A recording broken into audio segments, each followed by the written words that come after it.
Selamat sore.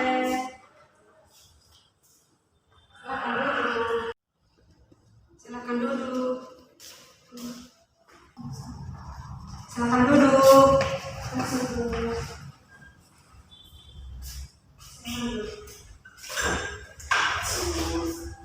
Silakan ambil posisi duduk yang nyaman ya. Terima kasih. Sudah nyaman? Sudah Ibu. Aman? Aman. Apa kabar kalian hari ini? Baik Ibu. Oke, jadi terima kasih kalian sudah hadir di sini untuk kita melakukan kegiatan. Sebelum kita mulai, saya minta kesediaan satu orang untuk memimpin kita dalam doa. Baik Ibu. Silakan. Dari ibadah sekarang kita sudah berdoa, sekarang saya mengulangi saya Katolik. Berdoa dimulai. Berdoa selesai. Baik, terima kasih kepada yang sudah bersedia memimpin kita dalam doa. Dan sebelum kita memulai kegiatan, kita saling kenalan dulu ya. Ibu, oke, mulai dari Ibu. Nama Ibu Jiwandri Nima Asnaputan, biasa disapa Ibu Wandri, dan Ibu mengabdi di sini sudah 2 tahun. Silakan Adik. Baik Ibu, perkenalkan nama saya STP Angelika Septian Jala, biasa dipanggil Angel, dari kelas 2 SMA. Iya, Angel ya. Silakan. Baik, perkenalkan nama saya Mustafa Masih, saya dari kelas 12 IPA. Adik Atus dan Adik Angel. Baik, jadi sekarang kita sudah saling mengenal ya. Jadi sekarang Ibu mau tanya, sebelum adik-adik datang ke sini ada kegiatan apa yang adik-adik lakukan sebelum datang ke sini? Kalau saya Ibu, kebetulan tidak melakukan kegiatan apa-apa, hanya jam kelas kosong karena guru bahasa Indonesia yang tidak masuk Ibu. Oh iya, guru bahasa Indonesia siapa? Bu Mevi Bu. Oh iya, Ibu Mevi. Kalau adik? Kalau saya Ibu tidak jam kosong. Oh, berarti tidak ada pelajaran ya? Tidak ada pelajaran. Jadi terima kasih adik-adik sudah datang ke sini. Dan apakah adik-adik sudah pernah mengikuti kegiatan bimbingan seperti saat ini? Belum pernah Ibu, ini pertama kali Ibu. Oke, baik. Jadi ini pertama kali adik-adik mengikuti kegiatan. Jadi kegiatan bimbingan kelompok itu adalah kegiatan yang dilakukan lebih dari 1 orang yang di dalamnya ada interaksi antara saya dan juga adik-adik semua. Jadi kita saling tukar pikiran. Itu ya. Jadi ada tujuan dari kegiatan bimbingan ini juga. Jadi tujuan dari kegiatan bimbingan ini adalah ketika kita saling berdiskusi, saling berinteraksi, topik apa yang kita bahas itu yang menjadi diharapkan agar ada pemahaman baru yang adik-adik dapatkan ketika kita membahas materi saat ini. Iya ya, oke. Jadi baik, di sini juga kita akan melakukan kegiatan bimbingan ini. Saya mengharapkan agar adik-adik semua datang ke sini dengan sukarela, tidak terpaksa, dan juga saya mengharapkan agar di dalam diskusi kegiatan kita berlangsung ada keterbukaan, kita saling terbuka untuk menyampaikan pendapat. Ya Ibu. Ya. Oke. Jadi baik.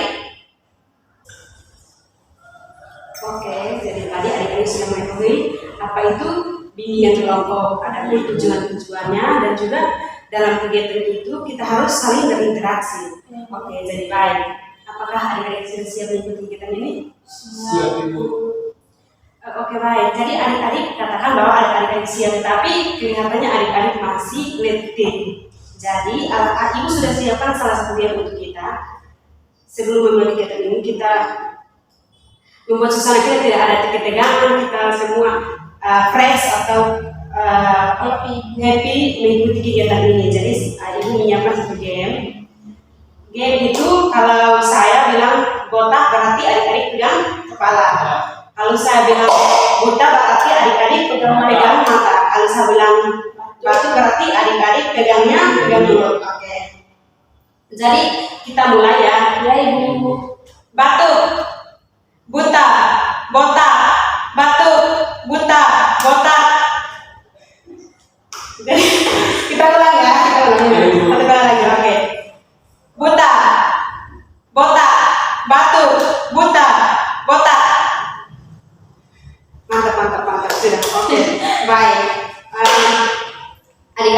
siap ya, masih baik-baik lah, masih siap untuk ikuti kegiatan kita. Jadi, apakah adik-adik sudah siap? Sudah Ibu. Oke, jadi baik adik-adik semua. Jadi topik yang kita bahas saat ini adalah tentang kemandirian.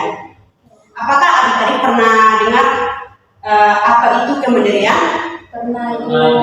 Bisa disampaikan adik?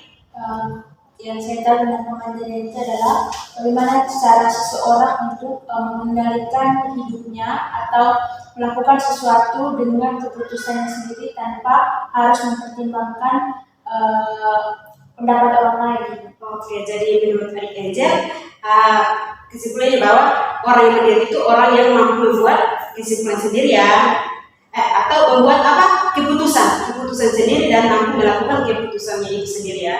Dari adik?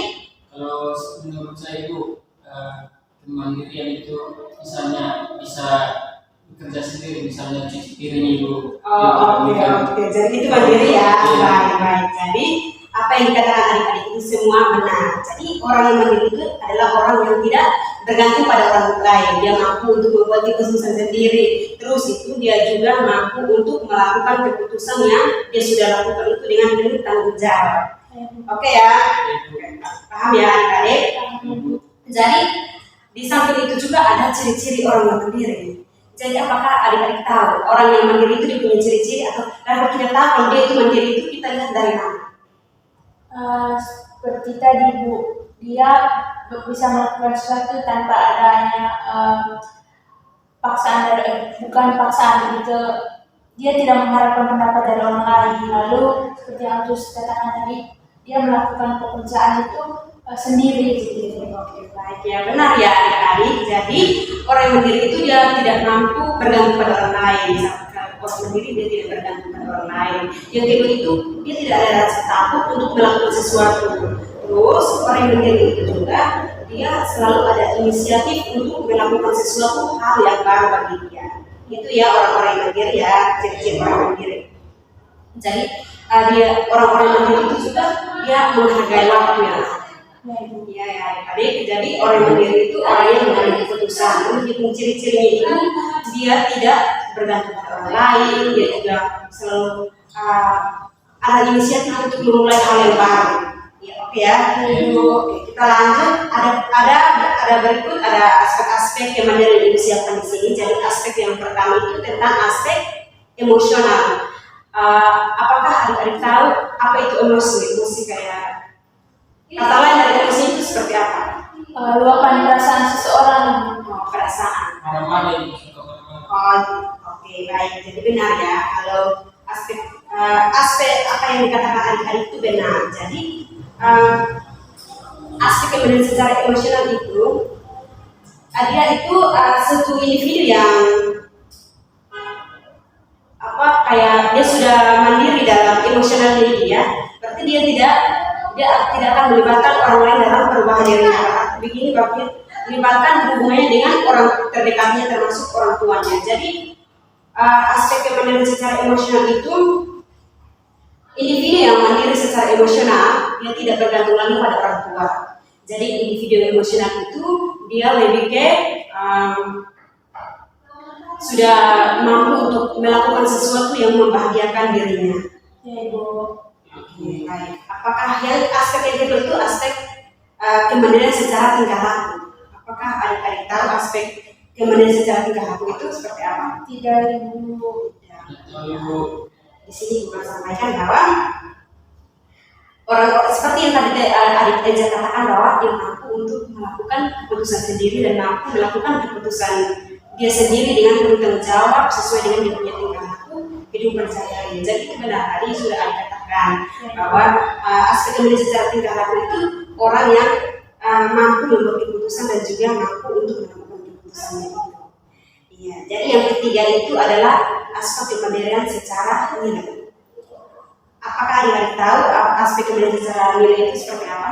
Belum tahu Ibu. Oke, baik. Jadi di sini Ibu akan sampaikan ya. Jadi orang yang mandiri secara nilai itu adalah orang yang mampu membedakan mana yang baik dan mana yang tidak baik, mana yang penting dia lakukan dan mana yang tidak penting dia lakukan. Itu ya adik-adik. Ya Ibu. Oke. Jadi di sini juga Ibu mencatat ada beberapa faktor yang mempengaruhi kemandirian seseorang. Di sini adik-adik ada urutan kelahiran adik-adik anak berapa? Anak pertama Ibu. Kalau adik atas, Pertama. oh jadi anak pertama. Jadi kalau urutan kelahiran itu juga sangat penting ya dalam. Jadi orang bilang kalau orang anak pertama itu dia sangat mandiri, dia tidak gagal, dia selalu mencoba sesuatu hal yang baru. Jadi dia anak pertama itu dia kayak dia tidak bergantung pada orang tua. Jadi dia itu mampu untuk menentukan dirinya diri seperti apa. Itu ya anak pertama. Kalau anak kedua dan anak ketiga itu lebih bergantung pada orang tua, apalagi anak bungsu lebih manja ya. Iya itu.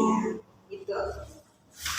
Jadi ada juga faktor-faktor jenis kelaminnya. Jadi faktor yang mempengaruhi kemandirian seseorang itu juga dari dia punya jenis kelamin. Jadi orang bilang laki-laki itu harus kuat. Kalau perempuan itu feminin, jadi dia lebih bergantung pada orang tua. Jadi itu yang membuat seseorang individu tidak mampu berdiri sendiri karena ada faktor jenis kelamin itu. Oke. Itu saja materi dari ibu. Jadi di sini ibu akan memberi kesempatan kepada adik-adik semua jika ingin bertanya terkait materi kita tadi. Saya Ibu. Silakan. Saya Ibu orangnya belum mandiri. Misalkan contohnya saya ingin mengerjakan tugas, saya harus tanya dulu ke teman saya, apakah kamu sudah kerja? Kalau tidak kita akan bersama-sama dulu. Bagaimana cara agar, apalagi saya sudah kelas 12 Ibu, bagaimana cara saya agar sudah bisa berdiri di kaki sendiri, seperti kalau mau mengerjakan tugas itu saya kerja sendiri saja, karena sudah beberapa kali sering terjadi di mana karena saya tunggu-tunggu teman, jadi tugas saya itu tidak selesai. Oke, baik ya. Jadi apakah tadi adik katakan bahwa adik tunggu teman, terus itu apakah adik sudah mencoba untuk memulainya sendiri, maksudnya kayak kerja tugas sendiri? Belum. Nah, kalau dari ibu ya, ibu memberikan kamu suatu bukan solusi kayak jika adik rasa ini pas untuk adik silahkan ibu kasih tips. Satu itu coba adik mulai saja, jangan tunggu dari teman atau jangan berharap pada teman, coba adik Angel coba mulai sendiri, maksudnya kayak kerja saja dulu. Baik benarnya itu intinya adik Angel mulai saja, kerja saja dulu. Ya. Anak coba Ibu. Oke, baik. Kalau saya ibu, saya juga sering begitu, ya, suka menunda-nunda kerja tugas ibu. Jadi mungkin pada pertemuan ini ibu mungkin saya bisa mendapat masukan dari ibu. Jadi lebih pesan dan kesan ya. Oke, jadi baik. Terima kasih juga. Dan saat ini ibu minta satu orang untuk mengambil kesimpulan terkait materi yang ibu sudah sampaikan tadi. Saya Ibu, dari materi yang tadi Ibu jelaskan, inti dari apa yang kita diskusikan hari ini adalah kemandirian itu merupakan aspek yang sangat penting bagi kehidupan manusia. Seorang dalam biasanya orang bilang kalau orang sudah mandiri berarti dia sudah dewasa, dia sudah bisa mengambil keputusan sendiri, dia sudah melakukan sesuatu tanpa harus membutuhkan validasi dari orang lain. Terima kasih adik-adik sudah mengikuti materi dengan baik. Jadi di sini adik-adik juga sudah mengikuti kegiatan materi yang disampaikan dan adik juga sudah menyampaikan kesan dan pesan. Terus adik sudah memberikan kesimpulan terkait materi tadi yang sudah sampaikan. Dan di sini ibu menyiapkan lembar evaluasi. Jadi lembar evaluasinya silakan diisi berdiri ya, mulai dari Angel. Jangan lupa tulis nama ya dan tulis juga ya.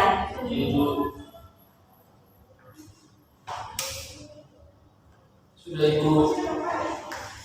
Terima kasih.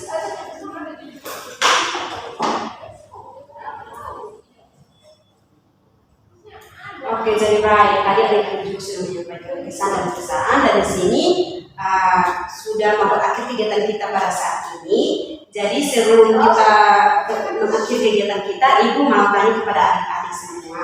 Kita tentukan dulu pertemuan kita berikutnya.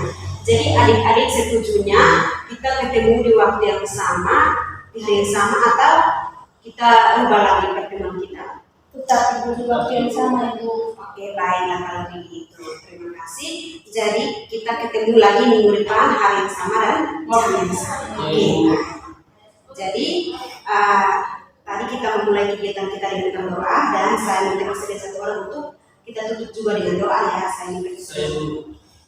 Baik, sebelum memulai kegiatan kita hari ini, mari kita akhiri dengan doa. Kita berdoa. Doa selesai. Baik, terima kasih kepada Anda Atus sudah menutup kegiatan kita dengan doa. Jadi sampai bertemu lagi di minggu depan di hari yang sama dan di waktu yang sama. Terima kasih ya. Terima kasih, Bu. Terima kasih.